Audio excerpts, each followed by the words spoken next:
The Braves made the hour-and-a-half trek to Hartford City to take on the Blackford Bruins in the second round of sectional play. It was not the start the Braves' defense expected, as the Bruins ripped off a 35-yard run to start the game. The Bruins converted on a 4th and 1 to continue the drive, but the Braves' Dylan Howell sacked the Blackford quarterback, and Jay Higgins broke up a 4th down throw to turn the ball over to the Braves' offense. On the second offensive play, running back Isaiah Martin ripped off a 47-yard run, setting up the Braves in the red zone.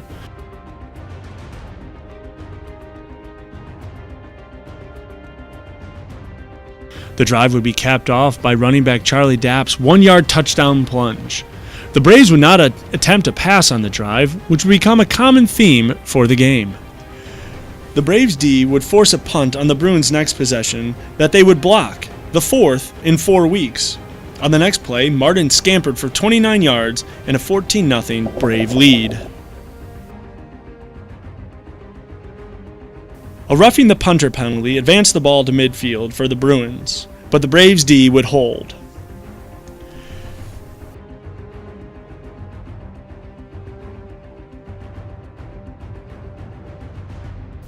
The Braves' offense would go right back to the ground game, carving out chunks of yards.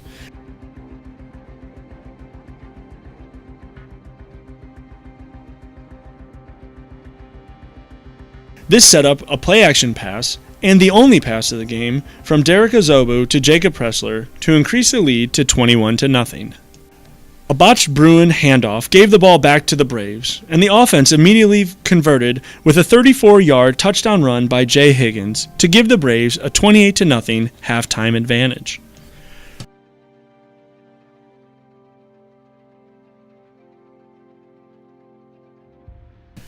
The Braves stayed on the attack in the second half as Gabe Wright would bust loose up the right sideline for an 80-yard kickoff return to open the half.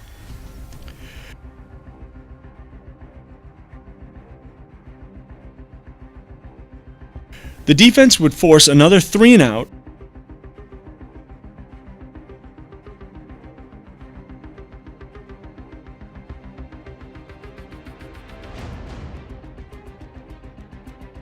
and Wright would strike again, this time a 68-yard punt return, making the score 42-0.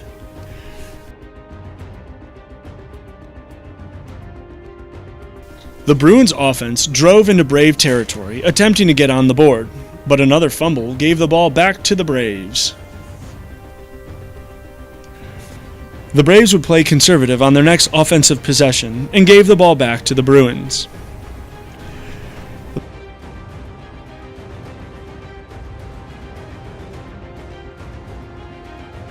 The Bruins this time were able to drive successfully down the field and score on a 31-yard touchdown run.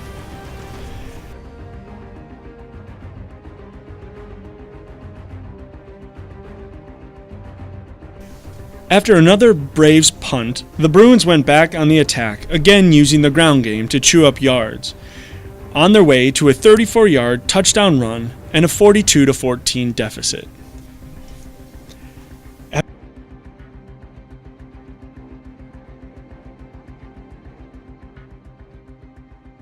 After taking a knee, that's where the score would stand, and the Braves would move on to the sectional championship game.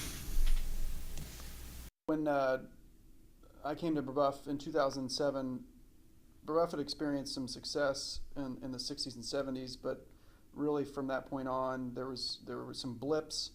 And as the IHSA state tournament started in 74, every record that I can find shows Brebeuf never winning more than two tournament games. In 2007, we were fortunate to win 2 and advance to the sectional finals against a very good Danville team, and went back a couple more times. But that class, that 2014 class, the 13 football season, when they came in as freshmen, we knew they were special. They took Chichard to the wire week 1 at the freshman level, ended up beating Carmel, and then capped off their season with Cathedral. So the future was bright for that team. They had incredible leadership on both sides of the football. 2 of the best leaders I've ever been around in Eddie Barks and Stu Dillon. And they really took advantage of their athleticism, that leadership from the kids, and Coach Ressler and the staff that he put together that year, which legitimately had 4 head coaches on it, was really primed to be successful. We faced a very good Tri-West team that was very athletic, very dynamic, but for the most part handled them in all 3 phases. It was a very special moment, very exciting for alumni that hadn't been to that point. It was a huge moment for Brebeuf. It really put us on the map and propelled us through regionals and semi-state and the state finals. It was a special moment. It's a moment that I'll remember forever. As a matter of fact, last night I sent a message with a picture to all those seniors saying that 4 years ago tomorrow, which would be today, you guys did something that no other Brebeuf football team had ever done, and that's win a sectional championship.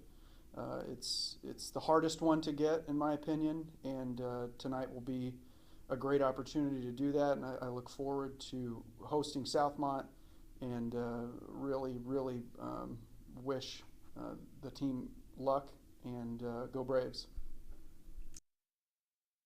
The Braves' next opponent in the sectional championship will be the Mounties of Southmont.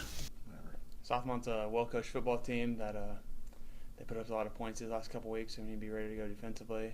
They've had a couple big wins and beaten some big programs this year, so we know they're going to play hard and they're going to be up for this challenge. They're excited. It's the first time they have a chance to win their first sectional championship in their school's history, so they're going to come out fired up and ready to go, so we need to meet that enthusiasm. The Braves will play in their first sectional championship game since 2013 with a 7 p.m. kickoff against the Mounties of Southmont.